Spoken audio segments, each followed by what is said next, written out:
Hey, thanks for making it to Veterans Info Tap. I'm glad you made it. There are consequences when we don't do certain things. Now, with VA benefits, there are three major drawbacks or consequences that could happen if you don't follow a certain rule, if you will, or certain procedures.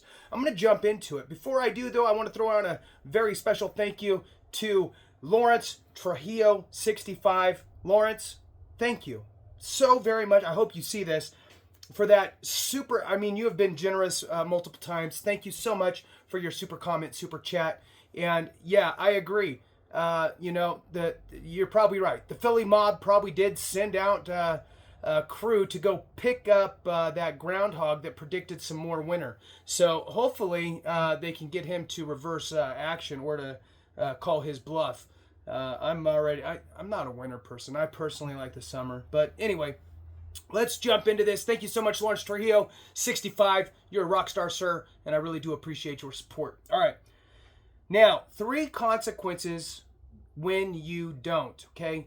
Now, here's the deal. When you're filing a VA claim for disability compensation, this is typically the biggest thing that people are filing for, and I will tell you this up front. It is a $1 million deal. So treat it like it is. Don't shortchange yourself. Don't cut corners. Don't try to speed through the process. I'm going to tell you the 3 consequences if you don't follow.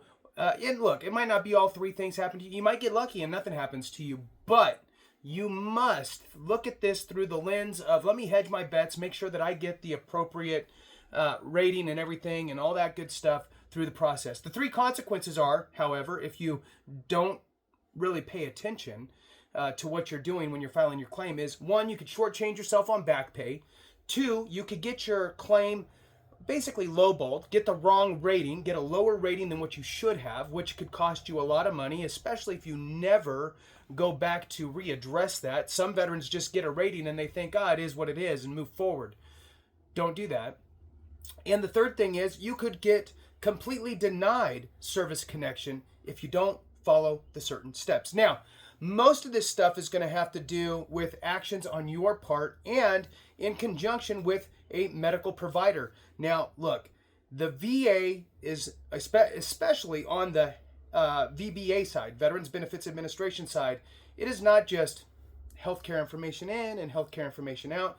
No, it has wrapped up with a legal process and a bunch of legalese jargon to get you, it's not just service connected, but the appropriate rating with the right amount of back pay. Now, there are buttons and levers and everything else you got to do along the way, and that's what this video is about. So, if your doctor can't, won't, doesn't provide you the type of medical evidence you need, whether it's a diagnosis, whether it's a Nexus Letter for a service connection, whether it's a Nexus Letter linking a secondary condition to a existing service connected condition, whether it's a DBQ, whether it is whatever. AME can help you, and they are in the description and the comments, and they understand the VA legalese aspect, and they can button up stuff for you in a very smooth fashion. All right, free consultation. Check them out. If it works for you, great. Now, the 3 things that could go south if you don't follow it is what I'm talking about, and I'm going to talk about what you can do to basically set yourself up for success along the way. Now, the first one, we're going to talk about back pay. So what you should do is, as soon as you think to yourself, I wonder if I should file a claim for anything, whether it's your first claim, a secondary condition, you're filing for whatever you're filing for. As soon as the thought crosses your mind, you need to file an intent to file.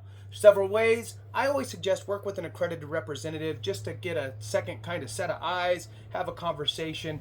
But you could do it yourself, super easy. You can go online, start a claim. Is just initiating the process of starting a claim online triggers the intent to file. You can call the VA directly and tell them, hey, I'm veteran so-and-so, and I'd like to file an intent to file. And they'll take care of that for you. Now, I'm a big fan of inspect what you expect. So if you think you have an intent to file in place with the VA, maybe wait a couple days and then call the VA and say, hey, I'm veteran so-and-so. I just want to see if I have an intent to file in place. And let them tell you, yes, you do. Or they might say, no, you don't. And now you can fix it. So an intent to file will buy you 12 months of time to get your claim fully put together so you can file that claim with all of the evidence you need. That is essential. It takes the stress out of trying to do it too fast, and it preserves an effective date for you. Now, some people think, who have never filed an intent to file, that you need to know exactly what conditions you're going to file for and you need to put all that. No. The claim is very, very simple and very basic. It's essentially your information and what type of a claim you'll be filing in the future. You have two options, VA compensation or VA pension. For most of us, it's going to be VA compensation. That is compensation for your disabilities, whether it's your bad back, your knee, your migraines, your mental health, whatever it is. That is the majority. VA pension is a whole other benefit, and I look at it as a low and no income safety net benefit from the VA. Most people are not filing for that. Most people are filing for VA disability compensation. That's what I'm talking about here. So you would just check the little box that says VA compensation, and on you go. So now you have your intent to file in place. Super important. Buys you that 12 months, preserves that effective date, which will now allow more back pay that you would have lost if you would have just been working on developing your claim and then later on filing a claim. You could have missed out on 2, 3, 5, 8, 10, 12 months worth of back pay. So now that's taken care of. The number 2 part was being lowballed, essentially, getting a rating that is lower than what you really think you should have been. There's 2 different options here. Options in the way of looking at this. One is you personally might think your condition is so bad that it should be rated X. That doesn't really count. I mean, you can't just guess what it should be rated. That's not how the VA works. They have a schedule of ratings for every single condition, and when you look at the rating schedule, your signs and symptoms and duration and all of that stuff, all the criteria that you meet up with, is going to be looked at, compared to the rating schedule, and then determine what rating you fall at. For example, a 10% rating might have 2 symptoms. A 30% might have 4 symptoms. A 50% rating might have 6 symptoms, right? Just to make it easy. If you have 6 symptoms, the same 6, then you should be rated at 50%. If you don't, then you're going to be rated lower. Now, why is that important? Because you and your medical provider should understand and read through the schedule of ratings for your specific condition that you're filing for, and utilize the public-facing DBQ disability questionnaire to complete out all that information to make it very easy for the VA to determine the appropriate rating for your condition. So if it's six symptoms for a 50% rating, just to use an easy general way of explaining this, then your conversation with your doctor is about your 6 symptoms, and do those 6 symptoms exist in you? Yes, they do, we'll say. Then they will go ahead and place all of that information in the DBQ for you. And this alone will help the VA to give you the appropriate rating. The contrast is, you don't do that. You don't look at the schedule of ratings. You don't work with your provider, give them that information. They don't understand the legalese of it all. And now you're throwing darts blindfolded, and maybe you don't even realize that you needed those 6 different symptoms, and you just talked about the 3 symptoms that bothered you the most of the 6. But you have 6, but you only talked about 3 because you didn't know that you really should have mentioned the other 3. So now all of a sudden you're getting a 10% rating instead of a 50. It's huge.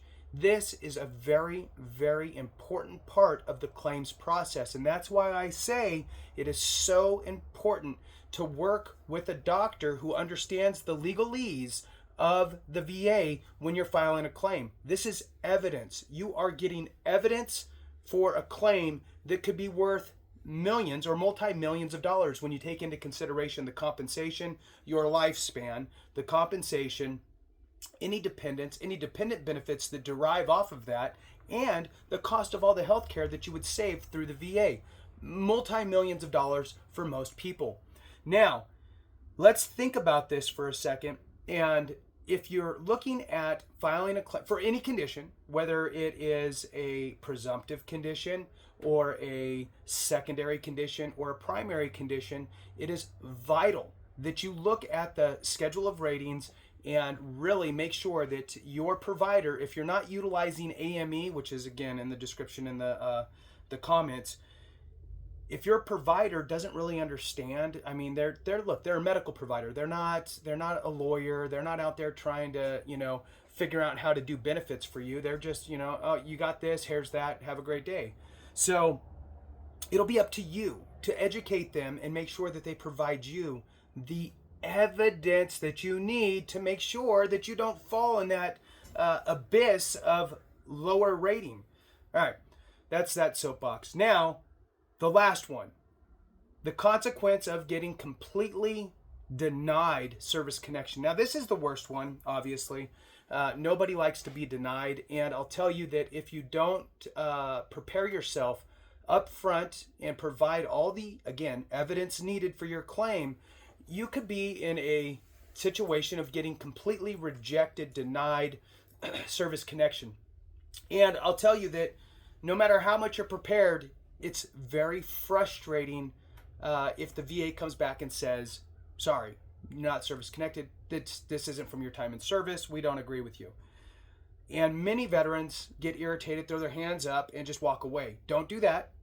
If that does happen to you, and I'm going to talk about avoiding it to begin with, but if you do get service connection denied, you need to right away start working on a supplemental claim or a higher level review. Most likely, in my opinion, supplemental claim, but work with an accredited representative if you need to really understand what the VA is looking for. But more evidence on your Nexus is most likely needed. So, Nexus. Nexus is the link between your condition that you're filing for and your time in service, or Nexus can also be the connection between your condition you're filing for and another service-connected condition. Okay, that would be a secondary. So you can't just say, "Oh, my toe hurts because my shoulder service-connected," right? You can't just say it. You have to provide evidence that your shoulder is causing your toe problem, right? Now, I know that's a ridiculous example to use, but I'm just trying to make the point that obviously your shoulder probably is not doing anything to your toe. So why would the VA give you any sort of service connection for that? Even if you're, diagnosed for something with your toe, cool, you got a diagnosis for something with your toe, big deal. You need to provide evidence that a service-connected condition is causing the other problem, or medication from a service-connected condition is causing the other problem. Again, working with your provider and making sure that they understand the legalese of the VA claims process when you're filing evidence is essential. Now, again, you have two different versions of Nexus, okay? Two different versions of Nexus. One is for a service-connected condition. I'm trying to prove to the VA my condition manifested during my time in service or as a result of my time in service, right? So I'm trying to prove that. Or it is, I'm trying to create a secondary condition, and now I'm trying to prove that my current condition is the result of a service-connected condition or the medication from it or whatever. Now, Nexus can be proved in many different ways. Do you need a Nexus letter for every single condition? No, you don't. What you need is proof, evidence. That you need, okay? Now, the proof or evidence could be, most people don't have this, and I get it, could be my condition was diagnosed 3 years into my 6-year enlistment, for example. So I'm 3 years in, it's in the middle of my time in service, I get diagnosed for X, and there it is. that's my nexus. It's clear that, I got medical evidence, date, all of it is within my time of service, and that is what they're looking for. Now, because most of us don't go to the medical for anything unless it's actually an injury. Most people aren't going because of their migraines or their tinnitus or even their back, right? It takes a lot for us to go to medical and get things actually documented. Going to your corpsman or your medic is different because they're kind of living with you and they just give you whatever, Motrin or aspirin or antacid or whatever it is, and none of that is documented. It's just given to you because it's over-the-counter type medication. So most of us don't actually go get it documented. And there lies the problem because, again, you need to provide evidence. This is where you'll see people talking about the buddy statements, the personal statement from you, maybe statements from family members, and the good old conversation about Nexus Letter. The Nexus Letter becomes essential in this case because it is a letter from a medical professional that is stating that your condition is a result of your time in service or manifested during your time in service with whatever rationale that they're using in order to have that conversation. This is where you'll hear the words "at least as likely as not" come into play because the VA's threshold is supposed to be if it's at least as likely as not, then they're supposed to rule in your favor. So the idea of equipoise, which is if evidence is equal on both sides, they're supposed to rule in your favor. There was a Supreme Court thing about it recently, so on and so on. So I'm a fan of, hey, look, if I can get my doctor to say it's more than likely, I go for that. If they give me a little bit of pushback on it, then I go, well, can you coin flip it? At least as likely as not, then cool, go with that. Anything that you can get from your time in service to show that you complained about something that you're filing for. Maybe you didn't have a diagnosis, right? Maybe you just self-attested to something. An example would be your exit physical health assessment or maybe an annual physical health assessment. And in there is a self-attesting form with, 50 yes, no, not applicables, right? Have you now or have you ever experienced any of the following? Cancer, heart attack, migraines, high blood pressure, swollen, painful joints, the list goes on. Tuberculosis, blah, blah, blah. And it goes on. And there's like 50 of them. And you're clicking yes, no, yes, no, yes, no, or no, no, no, no, no, no, no, no, yes, no, no, no, no, no, right? So if you said yes to any of them, then it says, okay, if you said yes to any of the above, please, elaborate here. And they give you a little box to, number 17, da-da-da-da-da. So if you, for example, said yes, migraines, and yes, painful swollen joints, and you wrote down any information about your migraines, and then you wrote down about your back pain for your painful swollen joints, now you have some footing for your Nexus Letter. Your doctor, if you bring them up to speed, or the doctors at AME, American Medical Experts, will utilize that information as part of their rationale on determining that your condition of migraines or back problems manifested during your time in service, and that it is more than likely service connected because of this rationale and blah, blah, blah, and maybe it's your MOS and maybe this and that and whatever else that they interweave in there. The more things, the better. Now, if you pay attention to those three things, right? Three things. You have your intent to file, so you can make sure that you actually get back pay while you're working on your claim. Number two is your ability to make sure that you get the appropriate rating by actually reviewing the schedule of ratings, reviewing it not only with yourself, but with your provider, so they understand the legalese aspect and what the VA is looking for. Bring your doctor up to speed or utilize a medical group that understands how the VA works, whatever. Now you got that taken care of, so you get the appropriate rating, whatever it should be. Look, if you're supposed to be a 50%, you're supposed to be a 50. If you're supposed to be a 10, you're supposed to be a 10. But what's frustrating is when you're supposed to be a 50 and you get a 10. So make sure that you get the appropriate rating for you and your severity. The last one was avoiding the denial for service connection. Typically what you're going to see for that is lack of proof for the nexus, the link between the condition and your time in service, or the condition and a service connected condition for those secondaries. So make sure that you take the time to really work on all of the evidence, make sure all the questions are answered, pulled together, make sure you provide solid medical, again, evidence, not just with the medical mindset, but with the VA legalese wrapped into it, so you can make sure that you're successful through the claims process.